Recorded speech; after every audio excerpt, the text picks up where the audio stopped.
नमस्कार दोस्तों। पिछले कुछ दिनों से इंडिया के बॉर्डर पे जो भी डिस्प्यूट चल रही है उसी के बीच में इंडिया के डिफेंस सेक्टर के बीच से कुछ ऐसी अपडेट्स आ रही हैं। आज के इस वीडियो में मैं आपसे इसी अपडेट के बारे में चर्चा करूंगा। सबसे पहले तो मैं आपको दिखाना चाहूँगा कि इंडिया के डिफेंस मिनिस्टर के द्वारा किया गया यह कल ही के दिन में एक ट्वीट है जो कि मॉस्को के लिए 3 डेज के विजिट के लिए निकल चुके हैं। तो सबसे पहले तो ये विजिट का रीज़न ये बताया जा रहा है कि इंडिया और रशिया के बीच में जो डिफेंस और स्ट्रेटेजिक पार्टनरशिप है उसके विषय पे कुछ ऐसी बातचीत होने वाली है। तो हो सकता है कि आने वाले दिनों में कुछ ऐसे स्ट्रेटेजिक पार्टनरशिप में कुछ ऐसे डील्स होते हुए हम लोग को दिखे। साथ ही दूसरा ऐसा रीज़न बताया जा रहा है कि रशिया जो कि 75th विक्ट्री सेरेमनी सेलिब्रेट करने वाला है उसके अंदर राजनाथ सिंह इन्वाइटेड है। तो सब बात कर ले कि विक्ट्री सेरेमनी के बारे में, तो रशिया यह सेरेमनी 1945 से ही मना रहा है, जब रशिया को सेकेंड वर्ल्ड वॉर के टाइम में नाजी जर्मनी के साथ एक विजय प्राप्त हुई थी, जहां पर नाजी जर्मनी ने सरेंडर किया था। यह जीत उन्हें 9 मई 1945 को ही प्राप्त हो गई थी, लेकिन उसके बाद रशियन आर्मी ने मॉस्को के अंदर एक परेड किया था जो कि 24 जून 1945 को किया था। उसी टाइम से यह ऐसा कल्चर बन गया है कि हर साल 24 जून 1945 से ही चलता आ रहा है। तो ये इस बार 75वीं वर्षगांठ है इनकी, तो ये धूमधाम से मना रहे हैं, जिसमें हमारे डिफेंस मिनिस्टर वहाँ पे सम्मिलित होंगे।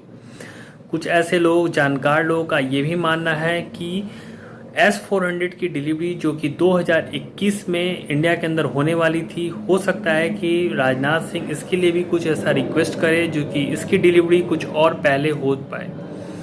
तो इन सब पहले मैं आपको बता दूं, चर्चा करने के पहले, कि मैं अविनाश थर्ड आई के इस प्लेटफॉर्म पे ना सिर्फ नेशनल यानी इंडिया के अंदर कुछ ऐसी एक्टिविटी, बल्कि इंडिया के फॉरेन रिलेशनशिप के साथ भी जो भी एक्टिविटी चल रही उससे कुछ अपडेट्स मैं आपके सामने रखूंगा। तो ऐसे ही कुछ अपडेट्स को करंट रेगुलर सुनने के लिए आप इस चैनल को सब्सक्राइब कर सकते हैं। तो बात कर ले आज के इस टॉपिक के बारे में। तो सबसे पहले मैं आपसे चर्चा करने वाला हूँ S-400 के बारे में।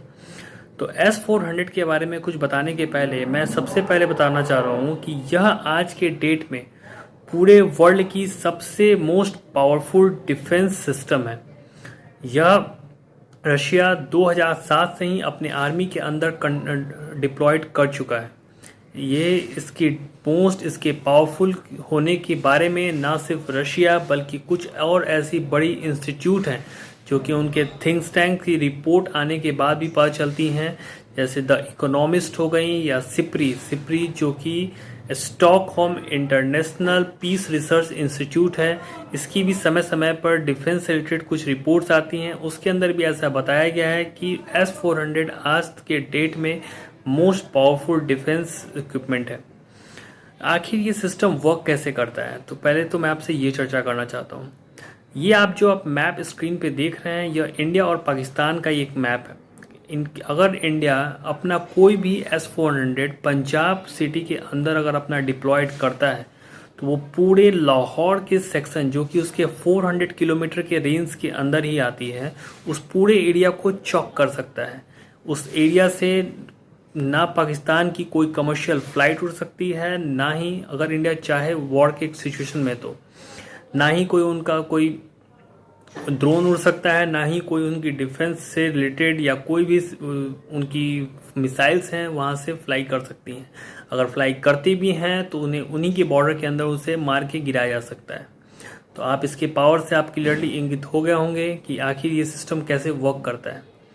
आखिर इंडिया इस पूरे प्रोसेस में कहाँ तक आगे बढ़ चुका है, तो इंडिया के बारे में बता दूं कि अक्टूबर 2018 में ही इंडिया और रशिया के बीच में एक मऊ साइन हो चुका था, जिसके अकॉर्डिंग इंडिया को $5.3 बिलियन पेमेंट करने थे, जिसमें इंडिया को 5 S-400 मिलना था। अगर इंडियन करेंसी में इसकी बात कर ले तो 39,000 करोड़ इंडिया को पेमेंट करना था, जिसमें से इंडिया ऑलरेडी 6,000 करोड़ पेमेंट कर भी चुकी है। बीच में कुछ कोविड-19 के पेंडेमिक के दौरान ऐसी चर्चा भी हो रही थी कि हो सकता है कि S-400 की डिलीवरी इंडिया को थोड़ी लेट हो, क्योंकि रशिया भी कोविड-19 से बहुत ज़्यादा अफेक्टेड था। लेकिन उसी बीच में रशिया के इन्वॉय जो कि इंडिया में डिप्लॉय हैं, उनका भी एक स्टेटमेंट आया था कि S-400 की डिलीवरी में कोई भी देरी हो सकता है, नहीं हो। तो ये तो थी इंडिया से जुड़ी हुई चीज़ें। आखिर चाइना इन सब के बीच में कहाँ था? तो मैं आपको बता दूं कि चाइना ऑलरेडी S-400 परचेज कर चुका है। जी हाँ, जैसा कि मैं ऑलरेडी आपको बता रहा था कि पूरी दुनिया में ये सबसे बड़ा डिफेंस सिस्टम है, तो चाइना इसको लेने में देरी नहीं कर सकता था। तो चाइना इसके लिए प्रोसेस 2014 में ही स्टार्ट कर दिया था। 2018 आते आते S-400 इसकी PLA की आर्मी के अंदर डिप्लॉय भी हो चुकी थी। एक और रिपोर्ट की माने तो कुछ ही दिन पहले चाइना और पाकिस्तान ने एक मिलिट्री एक्सरसाइज किया था जिसका नाम था शाहीन एक्सरसाइज। उसमें इन्होंने S-400 को भी यूज़ किया था।